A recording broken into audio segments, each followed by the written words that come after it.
소일이 문답의 13번째 문항은 우리 시조가 창조받은 지위에 그대로 있었습니까? 하는 질문이고, 그 해답은 우리의 시조는 자신의 의지의 자유에 따라 하나님께 범죄함으로 창조받은 지위에서 타락하였습니다. 이렇게 소일이 문답의 13문은 이 아담과 하와의 타락에 대한 부분을 이렇게 교리적으로 정리하고 있습니다. 칼빈은 기독교 강요에서 아담과 하와의 타락은 우리에게 죄가 어떤 것인지를 보여주는 중요한 문제라고 얘기했습니다. 죄를 그래서 칼빈은 정의하면서 하나님의 명령에 대한 불충성이었다, 이렇게 말을 했습니다. 그러면서 아담과 하와의 범죄에 대해서 하나님께서 그렇게 지엄하게 심판하신 것은 그 아담과 하와가 지은 죄가 결코 가벼운 죄가 아니고 가증스러운 범죄였기 때문에 우리는 하나님을 경노케 해서 이렇게 전 인류에게 무서운 벌을 내리시게 했던 아담의 범죄 안에 있는 바로 그 죄의 문제를 매우 정밀하게 들여다볼 필요가 있다고 칼빈은 그렇게 말을 했습니다. 우리가 이 아담과 하와의 범죄를 생각할 때 그들의 죄의 원인을 탐욕에 의한 무절제로 보는 견해들이 있습니다. 하지만 이것은 올바른 견해로 보기 어렵습니다. 왜냐하면 에덴 동산에는 온갖 종류의 즐거움을 주는 것들이 각처에 있었고 모든 것이 풍족했습니다. 부족함이라고 하는 것은 없었습니다. 가지각색의 맛있는 과일들이 도처에 널려 있었을 것이라는 거죠. 그럼에도 불구하고 단지 하나의 하나님이 먹지 말라고 하신 선악을 알게 하는 나무에 탐욕이 생겼다는 것은 이해되기 어려운 부분입니다. 또한 아직 죄를 범하지 않은 상태였기 때문에 죄가 존재하고 있지 않은 아담과 하와 안에 탐욕이라는 마음이 존재할 리가 만무한데 어떻게 탐욕에 이끌려서 죄를 범했다고 볼 수 있겠는가 때문에 아담과 하와의 죄는 우리 속에 있는 탐욕에 패배한 것이 아니라는 그 입장이 성경적으로 볼 때 합당하고 타당한 것이죠. 그럼 아담과 하와의 죄는 뭐냐? 해답은 여기 있습니다. 그들은 탐욕에 이끌려 선악과 나무를 따먹은 것이 아니고 뱀으로 위장한 사탄의 유혹에 넘어간 것이죠. 유혹. 온전한 사람을 파괴시키는 것. 그게 바로 유혹입니다. 그들 안에 죄가 없었지만 죄를 잉태하고 마침내 악을 탄생시키기 위한 이 사탄의 치명적인 유혹에 결국 그들은 하나님께서 그들에게 주셨던 준엄한 명령, 선과 악을 알게 하는 나무의 열매만큼은 따먹지 말라고 하신 그 명령에 불순종함으로 마침내 그들이 죄를 범하게 된 것이죠. 하나님께서 선악을 알게 하는 이 나무에 이 접근을 차단하신 것은 바로 그의 순종의 여부를 시험하고 그가 하나님의 명령을 기꺼이 지키는지를 아시고 싶으셨기 때문입니다. 그가 생명의 나무 열매를 따먹는 한 영원한 생명을 소망할 수 있다는 약속과 반대로 선악을 알게 하는 나무의 열매를 단 한 번만 맛보기만 해도 죽게 될 것이다. 너는 정령이 반드시 기필코 죽게 된다. 이 무서운 경고가 그의 믿음을 입증하고 시험하는 데 사용됐던 것입니다. 아담에게, 하와에게. 하나님께서는 이 명령을 통해서 인생이 무엇인가를 가르쳐 주시고 규명해 주시려고 하셨던 겁니다. 사람이란 어떤 존재이냐? 그냥 스스로 태어나서 스스로 존재하다가 그리고 무의 세상으로 돌아가 버리는 그런 존재가 인간이 결코 아니고요. 사람이 어떤 존재인가 하면 창조주 하나님, 우리를 지으신 하나님을 사랑하고 그리고 그의 말씀에 순종해야 될 존재라는 것을 하나님께서는 선악을 알게 하는 나무 열매를 먹지 말라라고 하신 이 계명을 통해서 언제나 우리가 그것을 상기하면서 살아가도록 하나님은 그렇게 하나님의 정하신 뜻을 주신 것입니다. 그래서 하나님은 이렇게 두 갈래 길을 정해 놓으신 거예요. 그러나 이 두 가지 중에 내 마음대로 아무거나 선택해도 좋다, 이렇게 말씀하신 것이 아닙니다. 사실 하나님께서는 분명하게 아담에게 이 길로 가면 반드시 죽고 이 길로 가야 네가 영생할 수 있다, 그러니 이 길을 선택해라, 순종의 길을 선택해라 하고 하나님은 가르쳐 주시면서 하나님께서 그에게 주신 자유의 의지로 언제나 하나님이 원하시는 쪽을 선택하고 계명을 스스로 자신의 의지를 가지고 지키면서 살아가기를 하나님이 기대하셨던 거예요. 그리고 그렇게 하면 반드시 내가 너에게 영생을 줄 것이다 라고 약속하신 것입니다. 하나님께서는 자신의 의사를 분명하게 말씀하셨어요. 그냥 네가 뭐든지 알아서 좋다, 이렇게 알아서 해도 좋다고 말씀하시지 않았고, 하나님이 좋아하시는 것과 싫어하시는 것, 호, 불호를 분명하게 말씀하셨어요. 내가 너에게 의지를 주지만 그 의지의 선택이 어떤 결과를 불러오게 될지에 대해서 나는 충분히 너에게 이야기했다. 이게 하나님의 입장입니다. 나에게 순종해라. 이 선악을 알게 하는 나무의 열매는 결코 따먹어서는 안 된다. 먹으면 틀림없이 죽는다 하고 경고하시는 거예요. 여러분, 지금도 하나님께서는 진리의 말씀과 우리의 양심의 소리를 통해서 동일하게 우리에게 경고하고 계십니다. 순종해라. 네가 지금 하려고 하는 것은 악이다, 죄다. 지금 그것을 선택하면 반드시 너는 불행해지게 되어 있고 아주 큰 어려움에 봉착하게 될 것이다. 다시 생각하고 그리고 돌이키라. 언제나 하나님이 우리에게 말씀을 통해서 우리의 선한 양심 가운데 경고하십니다. 내가 기뻐하는 이 길을 선택해라. 반드시 내가 너와 함께 할 것이고 너를 지켜줄 것이다. 생명의 길, 영적인 것을 추구하라고 하나님은 오늘도 여러분들에게 말씀하고 계세요. 하나님은 분명히 에덴 동산에 선악을 알게 하는 나무만을 창조하지 않았습니다. 생명의 나무도 같이 만들어 두셨습니다. 하나님께서는 우리가 이 선악을 알게 하는 나무에 대한 관심을 끊고 이 생명나무에 대해서만 관심을 갖기를 원하셨던 거예요. 우리로 하여금 스스로 생명을 선택하기를 하나님이 원하셨던 것입니다. 하나님은 여러분 기억하십시오. 언제든지 선택의 권한을 여러분들에게 주십니다. 우리에게 주세요. 하나님이 선택하고 일방적으로 따라라 이렇게 하시는 분이 아니에요. 하나님께서 여러분 앞에 죄악과 타락의 길만을 두고 그쪽으로 외통수로 여러분들을 몰아가신 적이 있었습니까? 지금까지 여러분들이 인생을 사시고 믿음 생활을 해오신 과정 속에 하나님이 반드시 선과 악, 하나님이 기뻐하는 길과 그렇지 않은 길 둘 사이에서 결정을 하게 하셨지, 일방적으로 죄를 짓고 악을 범하는 길로 여러분들이 이렇게 구석으로 코너로 몰아가신 적이 있었냔 말이에요. 결코 그런 일을 하시는 분이 아닙니다. 어떤 순간이든 하나님께서는 하나님이 원하시는 길, 원치 않는 이 죄악의 길 사이에서 여러분들로 하여금 스스로 선택하게 하시는 분이십니다. 요나는 니느웨로 갈 수도 있었고 다시스로 갈 수도 있었습니다. 하지만 마침 부두 위에 내려가 보니 부두 위에 정박해 있었던 배가 어디로 가는 배였습니까?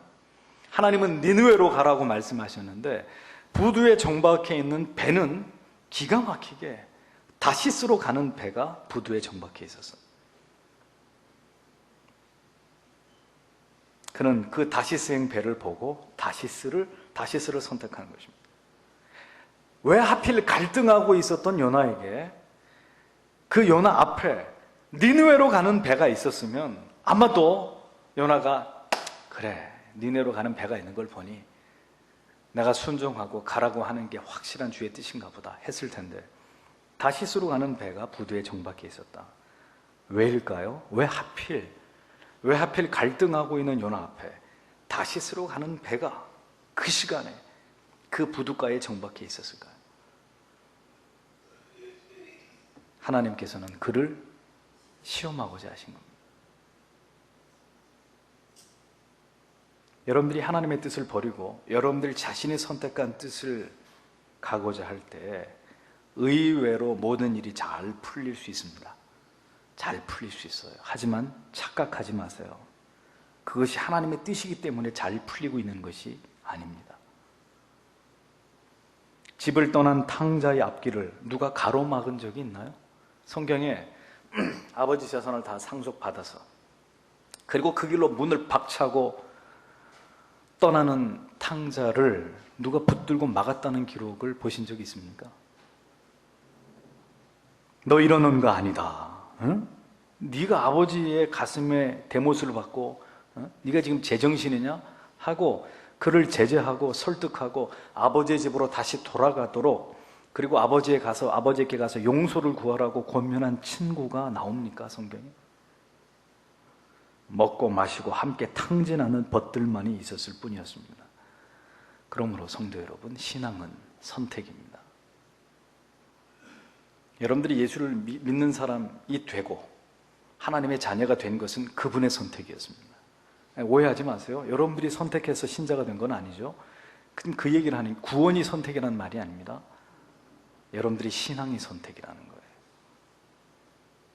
예배를 드려야 될 주일에 꼭 예배 시간에 겹쳐서 약속이 생기죠. 결혼식이 생기고.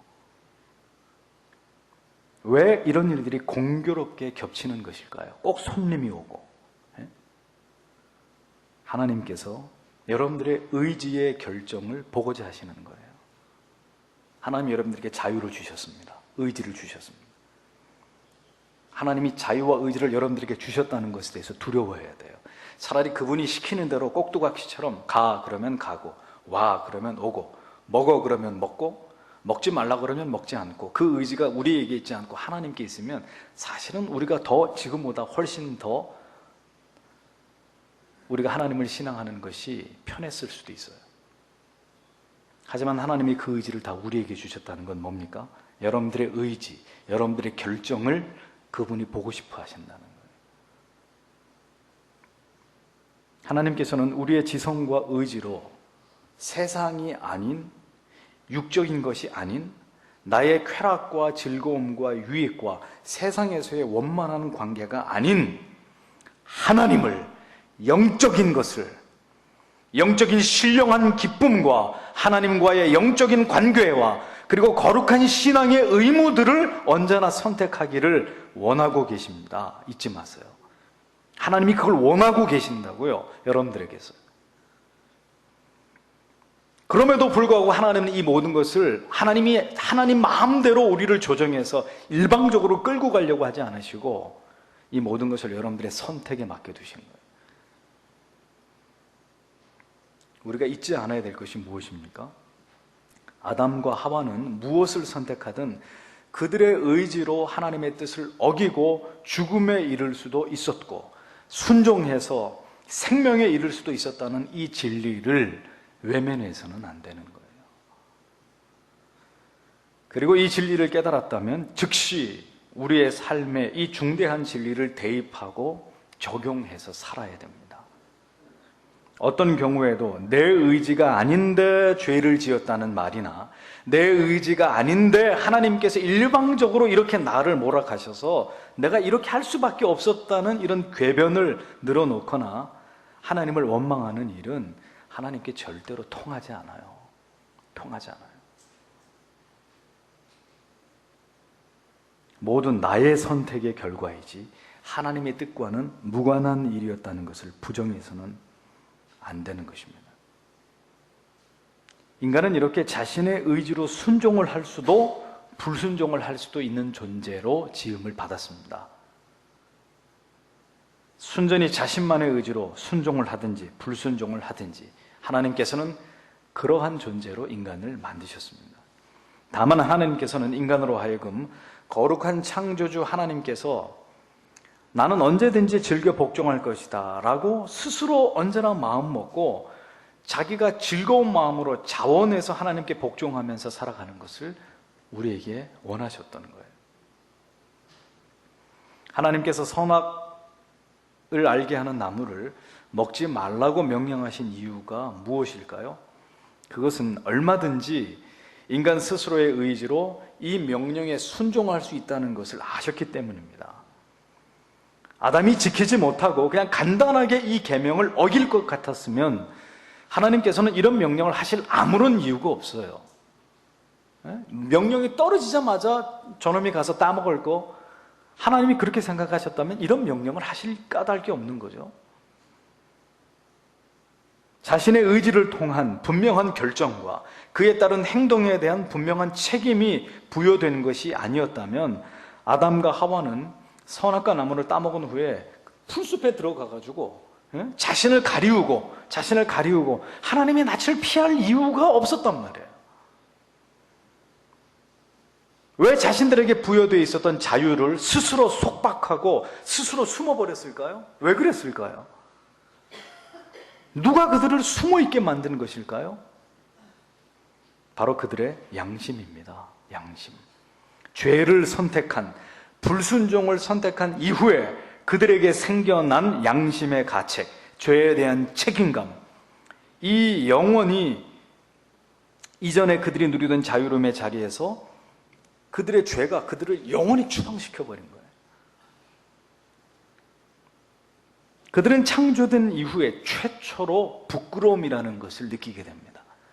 그전에는 벌거벗고 있었지만 서로에게 부끄러운 것도 몰랐고, 그 부끄러움이라는 감정 자체가 존재하지 않았어요. 죄를 지은 적이 없기 때문에. 하지만 이제 그들은 부끄러움을 느꼈습니다. 무엇인가 크게 잘못되었다는 것을 직감했던 거예요. 그것은 그들이 죄에 대한 책임감이 그들의 마음에 엄습해 왔다는 겁니다. 그들이 책임을 져야만 하는 행동을 범하였다는 사실을 깨닫게 되는 거예요. 그들은 그렇게 하나님께서 주신 모든 아름다운 지위, 영광스러운 특권, 사명, 이런 것들을 다 잃어버린 채로 하루아침에 죄인으로 전락해버린 것입니다. 그러니 이 모든 것은 인간에게 완전한 자유와 의지가 주어졌기 때문에 일어난 일이다라는 거예요. 성경은 그걸 말씀하고 있는 겁니다. 그들이 죄를 향해 치닫기 시작했을 때, 그들이 뱀과 대화하기 시작했을 때 하나님이 왜 막지 않으셨을까요? 인간의 의지가, 인간의 자유가 그렇게 중요한 문제가 아니라면 그럼 하나님이 딱 개입해서 물러가라 이 사탄아, 네가 감히 아담과 하와를 유혹해? 하고 하나님이 개입하셨어야 되는 거예요. 그런데 왜 하나님이 막지 않았냔 말이죠. 여러분들의 의지, 여러분들의 자유, 이것은 보통 중요한 것이 아니에요. 하나님께서 부여하신 의지와 자유 속에서 아담과 하와가 스스로 내린 결정이었습니다. 의지와 자유에는 책임이 따른다는 사실을 창세기는 우리에게 분명하게 보여주고 있습니다. 하나님이 막지 않았단 말이에요.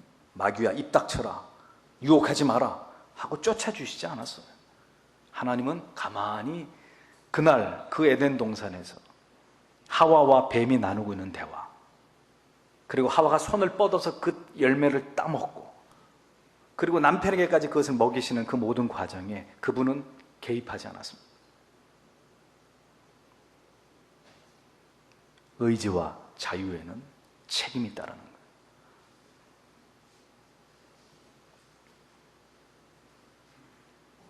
여러분들이 하나님의 뜻을 묻고 그 뜻을 깨닫기 위해서 최선의 노력을 다하고 하나님께 엎드리는 자가 아니라면 하나님은 결코 하나님의 뜻을 보여주시지 않습니다.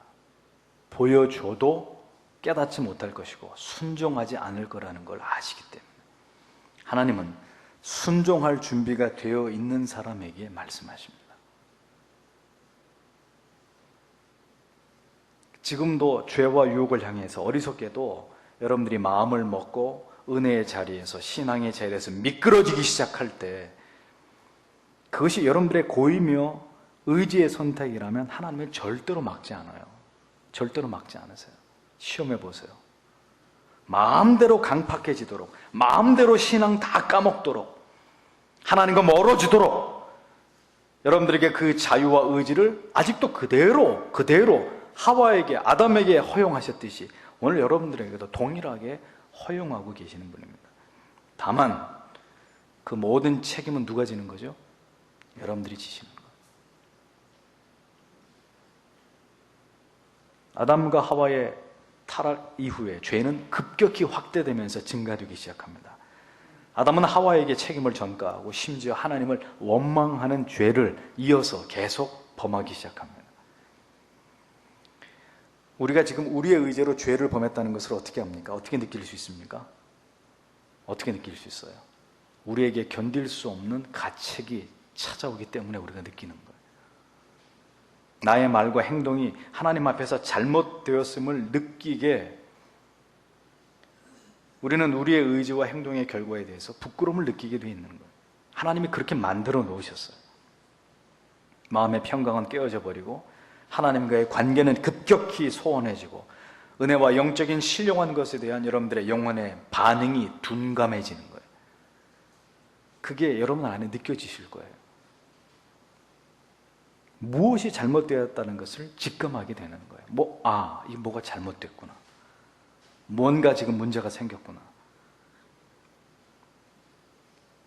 우리가 타락해버렸음을, 원래 있어야 될 자리에서 추락했음을 우리의 영혼이 가장 먼저 깨닫는 것입니다.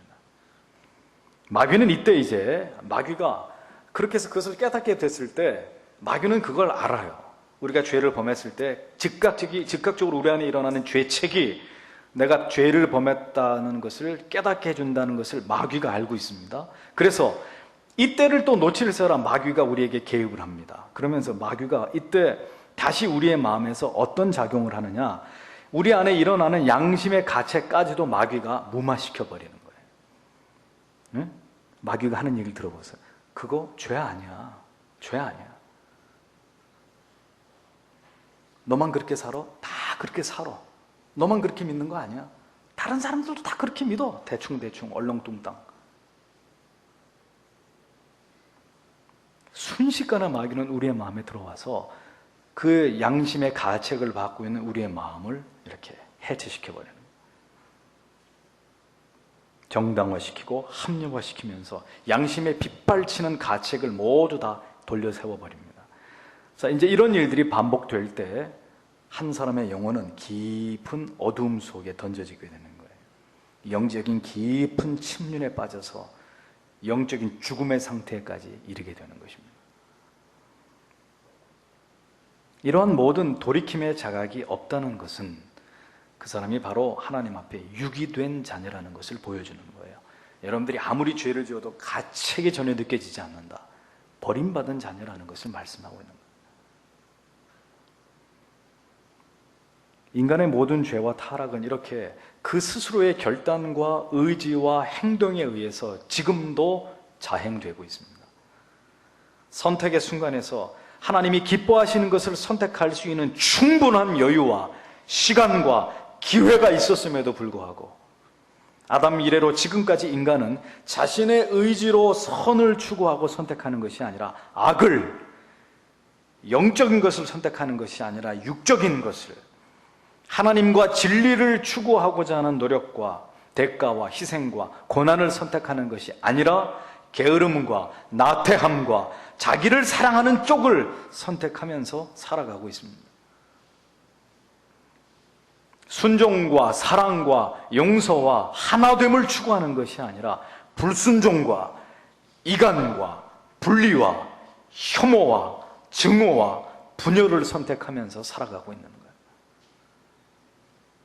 분명히 말씀드릴 수 있는 것은 우리가 그런 쪽을 선택해서 살아가면 살아갈수록 결단코 우리의 영혼이 자유로워지거나 우리의 마음이 평강으로 충만하거나 우리의 영혼에 넘치는 희열이 우리 영혼 가운데 생겨나는 일들은 기대할 수 없다는 사실입니다. 인간의 교만은 인간이 이렇게 스스로의 선택에 의해서 타락의 결과를 가져왔음을 좀처럼 인정하지 않는 경향으로 공통되게 나타납니다. 사람들이 가장 듣기 싫어하는 것이 뭐예요? 죄에 대한 지적이잖아요.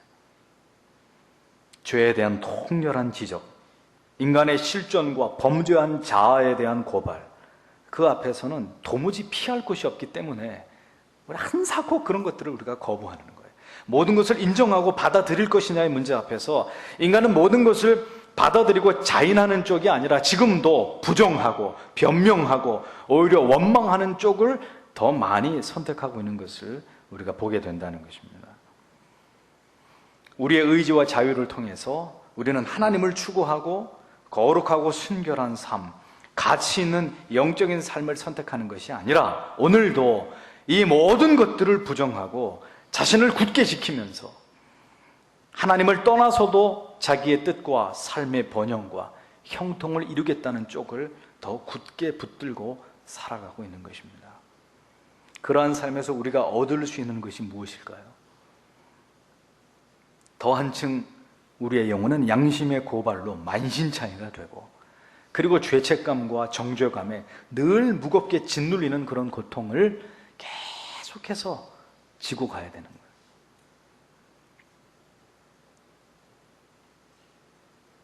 거예요. 그쯤 되면 결국 회개와 돌이킴을 선택해야 되는데, 죄인은 그것을 선택하기보다는 결국 신앙의 자리를 이탈하고 하나님의 존재하신 그 자체를 부정하려고 하는 쪽으로, 하나님과 더 멀어지는 쪽을 선택한다는 것에서 인간의 이 파괴적인 죄의 본성이 드러나는 거예요. 돌아가려고 마음을 먹어야 되는데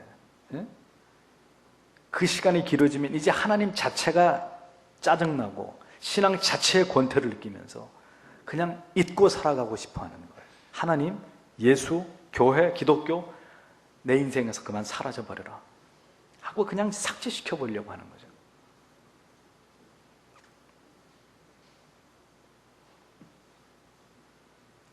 모든 죄와 불순종이 진리에 대한 확신을 가로막고 영혼 가운데 의심과 회의의 먹구름을 순식간에 몰고 와버렸기 때문에 그의 영이 점점 죽어가는 거예요.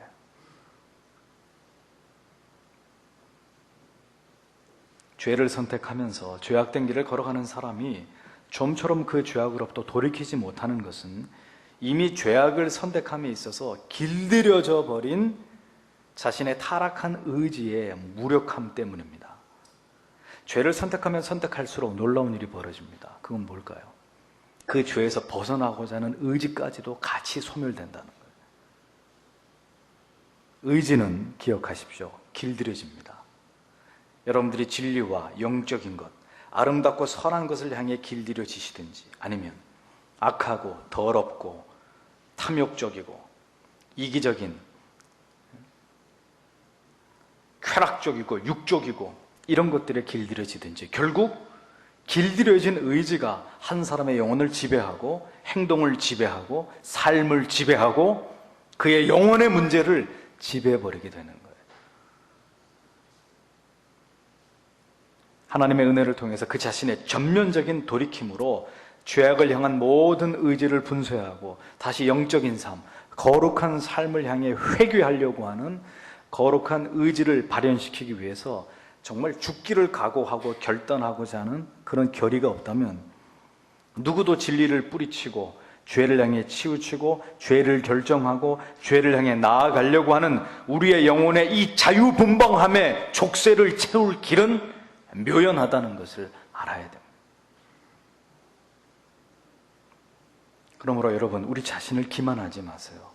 선을 선택하는 것도 여러분 자신이고 악을 선택하는 것도 여러분 자신입니다. 어쩔 수 없었다는 그런 변명이 하나님 앞에서는 통하지 않습니다. 모두가 여러분 자신이 내린 선택이고 여러분 자신이 걸어온 길입니다. 첫사람 아담의 어처구니 없는 선택이 우리가 얼마나 무력하고 죄악되며 타락한 존재인지를 보여주는 증거였다면, 둘째 사람 예수 그리스도의 그 하나님을 향한 온전한 복종은 죄인인 우리로 하여금 우리도 주님처럼 하나님 아버지께 복종하는 삶을 살아갈 수 있음에 희망의 길을 열어놓으신 모델이 되는 거예요. 첫사람은 실패했지만 둘째 사람 예수 그리스도, 우리는 아담을 본받아야 되는 것이 아니라 둘째 사람 예수 그리스도, 그의 삶을 본받으면서 날마다 그리스도의 삶을 통한 조명으로 그리스도를 담고 하나님께 더 순종하면서 영의 것을, 선한 것을, 아름다운 것을, 하나님이 기뻐하시는 것을 선택하면서 살아갈 때 우리의 영혼은 더 강화될 수 있어요. 우리의 영혼은 더 건강해질 수 있어요. 우리의 의지는 진리를 선택하는 일에 익숙해지게 되고 신앙과 신령한 가치들을 지탱하는 것에 더 힘을 받아가지고 우리의 삶을 진리에서 이탈하지 않도록 견고하게 붙들어주는 원동력을 우리가 얻을 수 있게 될 것이라는 것입니다. 하나님께서 모든 것을 다 아신다고 생각하십니까? 나는 정말 아무것도 할 것이 없다고 믿으십니까? 다 때가 되어야 되는 거지 뭐 사람이 노력한다고 되겠어? 역시 여러분 혹시 그렇게 생각하시나요? 만약에 그렇게 믿고 기다리다가 영원히 돌이킬 기회가 오지 않는다면, 오지 않는다면, 다 때가 돼야지, 다 하나님이 알아서 하실 텐데 이렇게 생각하고 계속 속절없이 시간을 흘려보냈다가 만약에 그런 일이 안 일어나면 어떻게 할 거예요? 여러분, 하나님께서 일방적으로 다 알아서 하실 것 같으면 우리의 의지도 이미 오래전에 회수해 가셨어야죠. 예? 그분이 다 알아서 하실 것 같으면 우리의 자유도 우리의 의지도 하나님이 다시 가지고 가셨어야죠. 성화에 있어서 우리의 의지는 결국 아무런 소용이 없다고 교리를 통해 우리에게 깨달음을 주셨어야죠. 너희들의 의지 따위는 필요 없다. 내가 다 알아서 할 거니까. 그럼 그렇게 말씀하셨어야죠. 성경은 그렇게 말씀하고 있지 않습니다. 여러분들이 죄를 지어도 불순종을 하셔도 예배를 빠지셔도 혈기를 내고 다툼을 일으키셔도 그게 모두 하나님의 뜻이라고 주장하려고 하는 것이 그게 얼마나 진리에 대해서 교리에 대해서 무지함에서 비롯된 것인지를 성도 여러분 잊지 마세요. 그건 하나님이 그렇게 하신 게 아니에요. 여러분들이 선택하신 겁니다. 그래서 우리에게는 하나님의 은혜가 필요합니다. 나를 붙드시는 그 하나님의 은혜. 하지만 여러분들이 그런 가운데서도 잊지 않으셔야 될 진리는 하나님은 반드시 붙들어 주시기를 원하는 자를 붙들어 주신다는 거예요. 진리의 가르침을 따라서 순종하고자 하는 자의 마음과 영혼의 결을 따라서 우리를 도우시는 하나님이 되신다는 것. 여러분들에게 부여하신 자유를 그리고 의지를 오늘도 여러분들께서 어떻게 사용하고 계시고 어떻게 관리하고 계시고 어떤 가치에 의해 잘 길들이고 있는지를 하나님은 보고 계십니다. 보고 계세요. 하나님이 알아서 해주시는 게 아니에요. 여러분들의 의지와 자유를 주목해서 보고 계세요.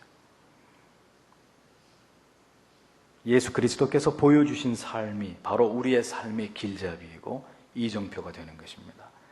더욱 예수 닮기를 원하면서 갈구할 때 우리의 인격과 우리에게 주신 자유는 하나님의 뜻에 불순종함에 길들여지는 것이 아니라 즐겨 순종함에 길들여지게 될 것이고, 그렇게 살아가는 성도의 삶에 하나님은 언제나 동행해 주실 것이고, 그에게 하나님의 살아계심을 즐겨 확인시켜 주시는 이런 은혜가 그런 성도들의 삶 가운데는 계속해서 넘쳐나게 되는 것입니다. 여러분들이 그동안에 그냥 간단하게 생각하고 지나치셨던 이 아담과 하와의 타락의 문제, 자, 다시 한번 깊이 들어가 보세요. 아담과 하와의 타락, 그리고 자유와 의지로 하나님을 선택하지 않음, 그 비참함의 추락을 오늘 여러분 구경하지 마세요. 그건 아담과 하와만의 문제고 우리하고는 상관없는 일이다, 이렇게 생각해 하셔서는 안 됩니다. 오늘 이 진리가 우리에게 무엇을 말씀하고자 하는지를 깨달으셔야 돼요. 그리고 하나님께서 주신 자유와 의지를 더 강화해서 하나님께 순종하는 삶, 하나님의 뜻에 즐겨 복종함으로 타락 이전의 완전함으로 우리는 결코 다시 돌아갈 수 없지만 그 위대한 목표를 세워서 우리가 주님 앞에 서게 되는 그날까지 다시 하나님께로 가까이, 더 가까이, 더 가까이 다가가려고 하는 것, 그 하나님과 놀라운 친밀함을 누리며 살아가려고 하는 것이 우리의 가슴 속에 변함없는 하나님을 향해 품고 있는 거룩한 소망이 되어야 하는 것입니다. 그것을 붙들고 선택해서 살아가라고 하나님이 주신 자유이며 하나님이 여러분들에게 주신 의지입니다. 기도하겠습니다.